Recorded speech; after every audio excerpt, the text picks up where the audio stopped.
There were certain people you just looked up to, and you said, there goes somebody who really knows how to get things done, who has a great spirit, a great soul, a great intelligence about the work of justice reform, of helping people in dire circumstances. And she had created, with help, Wildcat. Wildcat was started by a group of businessmen who were hiring ex-offenders to work in their companies.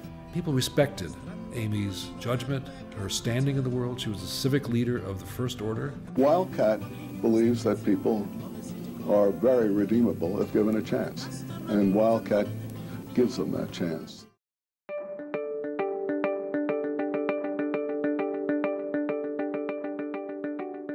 When we were contemplating the recipient of the Amalia Betanzos Award this year, Shay is the very first person that came to my mind. I think that this award is for individuals whose life has been committed to a cause, and that cause permeates everything that they do, every job that they have.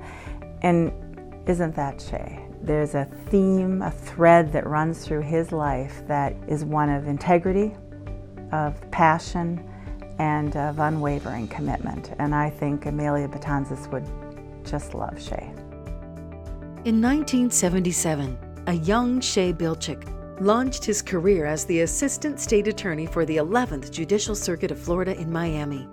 He served as a trial lawyer, Juvenile Division Chief, and Chief Assistant for Administration. Early in my career, I was lucky enough to end up in an office down in Miami-Dade that valued the work in the juvenile justice and child welfare arenas. Shay is a real Renaissance man, and he really has a deep understanding of this work, and it really is driven by the fact that he cares deeply about children and families. Anyone that looks at him can see the passion. I mean, it's there.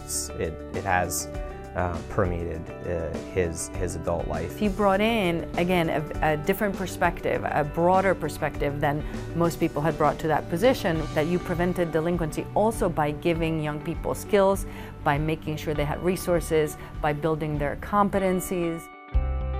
I was really fortunate in my career to have the opportunity to serve as the administrator of the Office of Juvenile Justice and Delinquency Prevention. We really embraced a multi-systems perspective, a developmental model before it was really in vogue to say we were engaged in a developmental model. He reaches out to people, he identifies the issues, he brings the people whom he works with into the decision process so that they are heard. He listens to people in the community, he listens to children in trouble, and he understands and implements solutions based on what the real world is.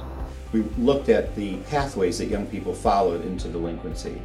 Early signs in education going wrong, child welfare, child maltreatment, abuse and neglect, some of the behavioral health issues, mental health issues, substance abuse.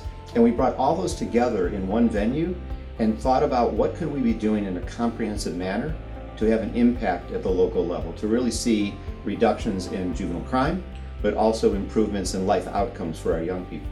Equally as important, and probably maybe as remarkable in terms of systems change, Shay started to focus on the disproportionate confinement of minority young people. And he saw this pattern of inequity, and he was committed to changing that pattern.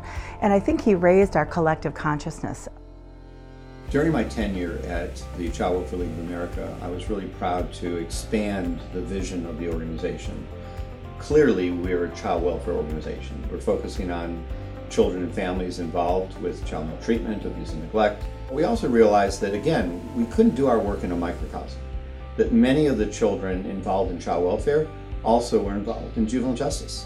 One of the most impressive things that Shay and his team have accomplished is working with different court systems throughout the United States to really see the youngsters who come before the court as whole people. You look at his career, and each step in that career was leading to an end game where he could leave his mark. When I joined the center at Georgetown, we wanted to not just understand the phenomenon that kids who are abused and neglected tend to end up in the justice system at higher rates. We wanted to understand why that was happening, and then begin to develop policies and practices that would better address them. So that's what we did in identifying this population that we call crossover youth. Shay's work in developing a practice model, particularly around crossover youth, and he's done it in other areas, is really transformational. The crossover youth model is actually an important initiative, important practice for New York City. What the model did for the DOP team, as well as ACS, is strengthen our collaboration. The result is that it is better outcomes for our kids and for our families. I think Shay's legacy will be that he has played a really transformative role in how the juvenile justice system works for children, that he has really accomplished a mind-changing event. I think Shay's legacy will be viewed as a trailblazer. I'm hopeful for the future. I think that we have the knowledge now to be successful. We have the commitment from a broad, wide spectrum of people, conservatives, liberals alike, that understand that we get to better outcomes by being smart about how we do this work. And so I think we're going to be in a good place in juvenile justice in the years to come in this country.